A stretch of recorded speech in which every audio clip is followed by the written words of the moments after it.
نہ تو اس کے اندر کسی قسم کی کمی ہے، نہ اس کے اندر کسی قسم کی زیادتی ہے۔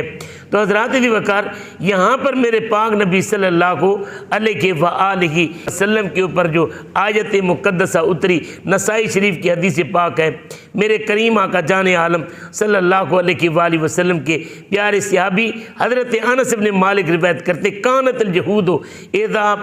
حادت المرأۃ منہم لم یعاقلوہن، کہ جب یہودی کے ہاں کسی عورت کے ایام آتے تو اس کے ساتھ مل کر کھانا نہ کھاتے، ولم یشاربوہن، ان کے ساتھ پینا بھی وہ جائز نہ سمجھتے، ولم یجامعوہن فی البیوت، گھروں کے ساتھ ان کے ساتھ اکٹھے اٹھنا بیٹھنا بھی وہ گوارا نہ کرتے۔ فسألوا نبی اللہ صلی اللہ علیہ وسلم عن ذلک، صحابہ کرام نے میرے پاک کریم صلی اللہ علیہ وآلہ وسلم سے سوال کس بارے میں، فانزل اللہ تعالی عز وجل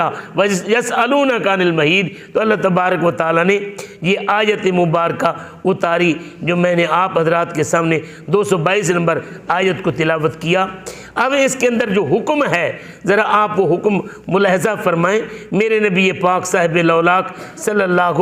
علیہ وآلہ وسلم کے اوپر اترنے والا قرآن کیا کہتا ہے؟ میاں بیوی والے حقوق ادا نہیں کرنے،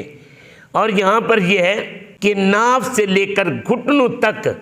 یہ مرد اپنی بیوی سے نفع نہیں اٹھا سکتا،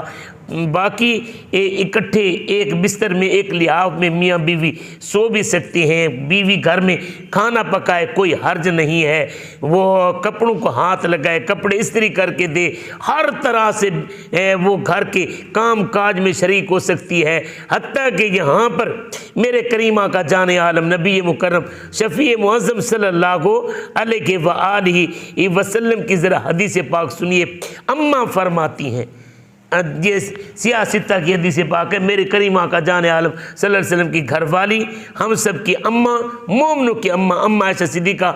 فرماتی ہیں کہ میرے ایام کے دن ہوتے حضور صلی اللہ علیہ وسلم رات کی نماز صلاۃ اللیل تہجد ادا کرنے کے لیے کھڑے ہوتے، حضور صلی اللہ علیہ وسلم وضو کر کے آتے، میرے کریم آقا صلی اللہ علیہ وسلم کی اور میرے اوپر ایک چادر ہوتی تھی، اور کریم آقا صلی اللہ علیہ وآلہ وسلم وہ چادر خود بھی لیتے تھے، کچھ حصہ اس کا میرے اوپر ہوتا تھا۔ حضور صلی اللہ علیہ وآلہ وسلم تہجد کی نماز ادا کرتے تھے، وَأَنَا حَائِضٌ، میرے ایام بھی